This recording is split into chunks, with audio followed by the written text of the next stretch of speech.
بسم الله الرحمن الرحيم تبارك الذي بيده الملك وهو على كل شيء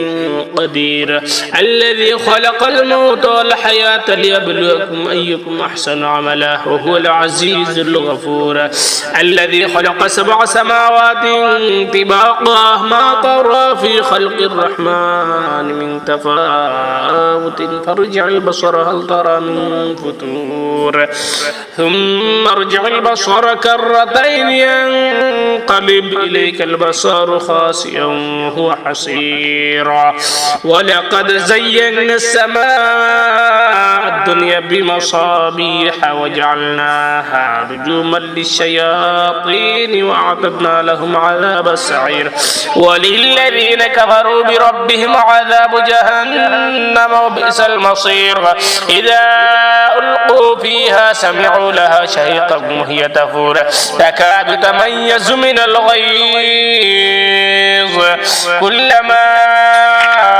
ألقي فيها فوج سألهم خزنتها لم يأتكم نذير قالوا بلى قد جاءنا نذير فكذبنا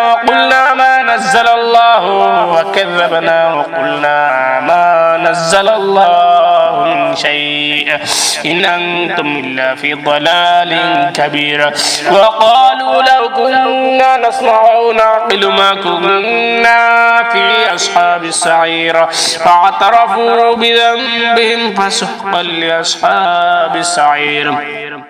إن الذين يخشون ربهم بالغيب لهم مغفرة وأجر كبير وأسروا قولكم أو اجهروا به إنه عليم بذات الصدور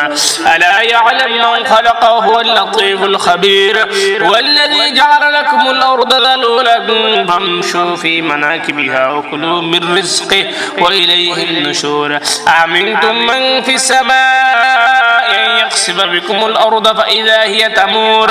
أم أمنتم من في السماء أن يرسل عليكم حاسبا فستعلمون كيف نذير ولقد كذب الذين من قبلهم فكيف كان نكير أولم يروا إلى الطير فوقهم صافات ويقبض ما يمسكهن إلا الرحمن إنه بكل شيء بصير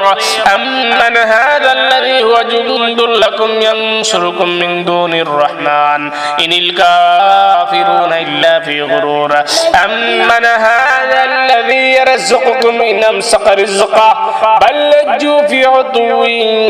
ونفور أفمن يمشي مكبا على وجهه أهدى من يمشي سويا على صراط مستقيم قل هو الذي أنشأكم وجعل لكم السمع والأبصار والأفئدة قليلا ما تشكرون قل هو الذي ذراكم في الأرض وإليه تحشرون ويقولون متى هذا الوعد إن كنتم صادقين قل إنما العلم عند الله وإنما أنا نذير مبين فلما رأوا ذلفة سيئت وجوه الذين كفروا وقيل هذا الذي كنتم به تدعون قل أرأيتم من أهلكني الله ومن معي أو رحمنا فمن يجير الكافرين من عذاب أليم قل هو الرحمن آمنا به وعليه توكلنا فستعلمون من هو في ضلال مبين قل أرأيتم من أصبح ماؤكم غورا فمن يأتيكم بماء معين